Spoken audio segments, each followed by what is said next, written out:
What is Conforto doing? Look, pick it up. I'm not doing this on purpose. I really am not. This outfield defense is atrocious. What was that? No, I mean, did you see this? I mean, honestly, Conforto, like, he put his glove up after the ball landed on the ground. Watch this. I'm not sure we can really capture it.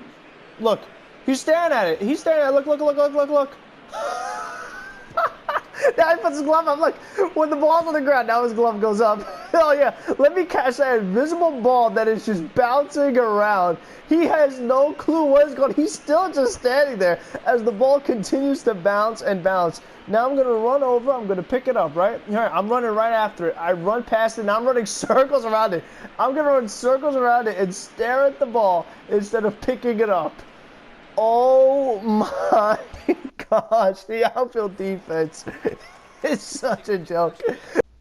Hey everyone, welcome to another New York Mets franchise mode, episode number 23, as 22 went pretty interesting. Another game looked like I was going to lose, but Wilson Ramos bailed me out, tying up the game, and then in his next at-bat, walking off the game. So that definitely was crucial, because again, I really thought that I was going to lose that game because the offense was asleep for most of the game until later on when we made our rally. Once again, defeating Josh Hader. Josh Hader is 0-2 on the season, and both of those losses were against me off of comebacks I was able to make against him. Not saying that it's easy because Josh Hader definitely still is a very tough pitcher to beat, but I have done it twice, and luckily no more Milwaukee Brewers for us that will wrap up our season series unless we see him in the playoffs. Don't count on it. And Brandon Nimmo, his black eye is gone, so that's great. And we have a bunch of other minor leaguers getting hurt. I don't know who they are. It's out of my control, so I'm not going to worry about it too much. But we are now going to face the Miami Marlins, and today was definitely a pretty interesting weather day, so we'll just do overcast for now. One of the things that is pretty interesting to me, honestly, is like, I remember I said that I really want to go to the Saturday game, like, you know, the first series. Wow, JD's cold? He's been drawing a lot of walks lately. But other than that, the lineup looks pretty good to me. We're facing a lefty, so this is the group we're going to run with, I guess. I was trying to see if there's any other changes I'd like to make. I would like to bench Cano, honestly, with how bad he's been lately. But I think we'll be okay. I'm just thinking here, who's in left field? Jeff? Because I was thinking that if I start Cespedes, I could bench Conforto and move Jeff over to right, but don't have to, you know what I mean? I'll save it for a day where, like, somebody really needs a day off. But let's hop right into it. But to get back to what I was saying earlier, the game I really wanted to go to was the Saturday game because I think that was the Alonso bobblehead. And the weather was really, really bad that day, it turned out. So, first of all, I don't even know if that game would have been played. And even if it did, it would have been really cold and not an enjoyable experience. I like a nice day game where it's not too warm, but it's just nice weather. You're sitting, you're enjoying watching the Mets, and just all the different things that go on with going to a ball game, particularly of the team that you root for. It's always a lot of fun. But then the other game I wanted to go to was April 18th against the Milwaukee Brewers. I don't think the weather was good that day either, and then like today the weather was bad. So we've just had a lot of rough weather these past couple of weeks, a lot of, you know, cloudy days, some rainy days and whatnot. And it's just like you wonder how many of these games even would have been played, and what would the performance have even been. I mean, it's hard to hit when it's cold and muggy and all that stuff. I mean, we've seen it. Teams don't really do as well offensively in those kind of scenarios. And then what would make me wonder is that if these games could not be played, they would have had to have probably done some doubleheaders, which, as we know, that is a big part of the Arizona plan, is this idea of a lot of doubleheaders. So, I mean, who knows? Maybe no matter what, there was going to be doubleheaders. But first pitch of Game 23 is inside for ball one from Steven Matz. So, obviously, the theme with Steven Matz is don't have a blow-up inning. That has been the big problem for me in my last couple of starts. I'll be rolling with Steven Matz, pitching really well, and then all of a sudden, boom, he's in trouble, and all of a sudden I blow the lead. I'll be up 4-0, and it becomes 4-4. There's a ground ball in the hole. Rosario can't get to it. Not a surprise there, so they're going to start with a leadoff single. One of the things I'm going to say early in this video is that I do have, I've been saying it, but I do have the big video planned. It should be posted tomorrow. I want to post it at a time where we all could be awake and ready to see it. because it took me a lot longer than I thought it was going to. I mean, everything literally took all day today. So that's what I've been working on as that one gets in the hole, but Conforto able to cut it off. It falls down on his face to basically defeat the purpose.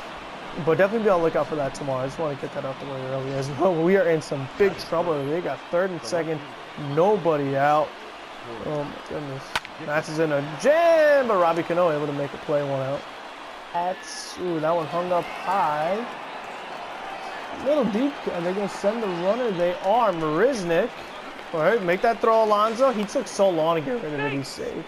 I don't know. I like going to the cutoff man only because it usually makes it a lot higher chance of having an accurate throw, because my thing is that Marisnik, I mean, I guess he could have got the ball to home plate, but I don't think it would have been accurate. So I always feel like the cutoff man is the move in this game, unless you have Cespedes or somebody crazy like that with a ridiculous arm. But I don't know. I mean, sometimes it just takes a little too long for them to transfer the ball over, so that didn't work there. Marlins got in front early, 1-0. Wow, got me on the outside corner. Couldn't reach that one. Good timing. Oh, that's rough. That was a tough pitch to hit, but it was good timing. At this point, all I can do is laugh because that is just so funny. Could you imagine like an outfielder doing that in real life?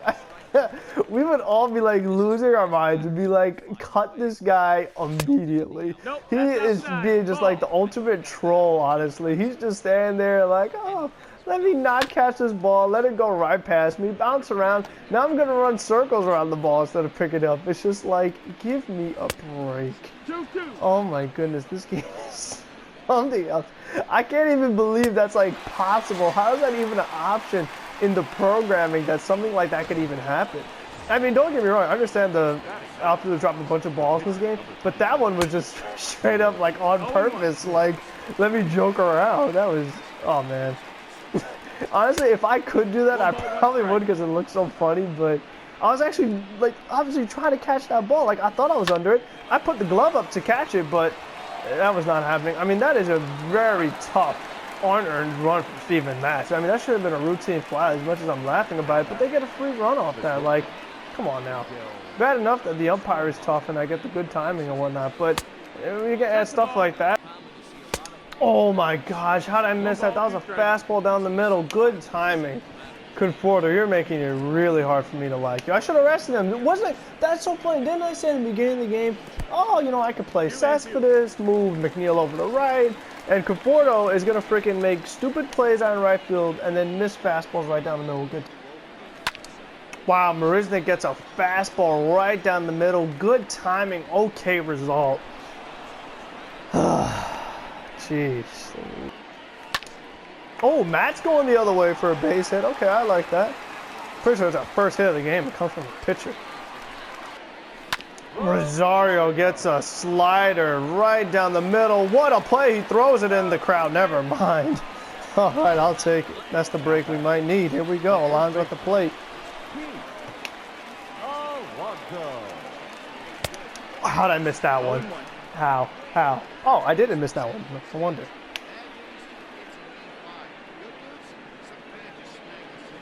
There it is. Slider right down the middle. Perfect, perfect. 2-run dinger for Pete Alonso. That's why, ideally, you don't want to make errors to let the runners in front of Alonso reach base because it could lead to an extra run. And slowly but surely, we're crawling back into this game. So big shot from Big Pete, cut the deficit from 3-0 to 3-2. So definitely nice to see. I mean, that's what Pete could do. I mean, I have had some good times with him in this game that didn't hit pitches, but, you know, when he does get good timing and he actually hits the pitch, it's going to go a long way. That's what Pete Alonso did really well. Again, you know, that's how he hit 53 home runs. And you know what? Was the ball juiced? Will Pete Alonso be able to do it again? We'll have to wait and see. Wow, good popped. Oh my goodness. Wow, fastball over the plate. That is definitely unfortunate. Mats, that one's lined down the line, fair ball. And he's going to try to come around the score. Here comes the throw by JD, way offline. Oh my gosh, I could have had him if that was an accurate throw. Good curveball. 2-1's the count. Even though my timing was good, but okay. Rosario lines it, caught. Good timing. Wow. Stranding base runner is what I do best. Oof. Wow. 2-2's the count. Good timing. JD can't put that in play? Come on now. Oh, he plunks Michael Conforto. Oh, boy. Hope he's not injured. That will load up the bases. Oh. Good timing. Come on, Marisnik. Ah, man. We're still doing this good timing garbage. Come on, man. That's a good pitch for Nimmo to hit. Why are we still doing this? Look at that one. Good timing, good result. Thank God he bobbled it. Just safe. Oh, my goodness. Now batting. Number 6.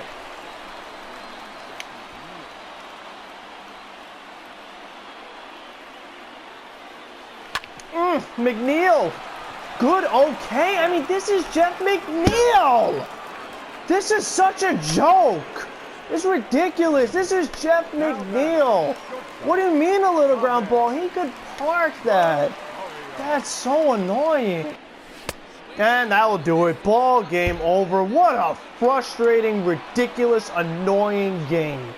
That was so stupid. And Josh Roeder, whoever the heck he is, he's the player of the game. That's a bunch of garbage. It really is. I mean, I strand all these base runners, stupid mistakes in the field, and I lose to the crummy Marlins. That's a straight up joke. I am really aggravated. But hope you guys enjoyed this video. If you did, leave a like. I'll be on the lookout for a big video coming tomorrow, draft video later this week. Subscribe to keep up with all different stuff I'm doing with the channel. And until the next one, be safe, be smart, be healthy, and have a good one.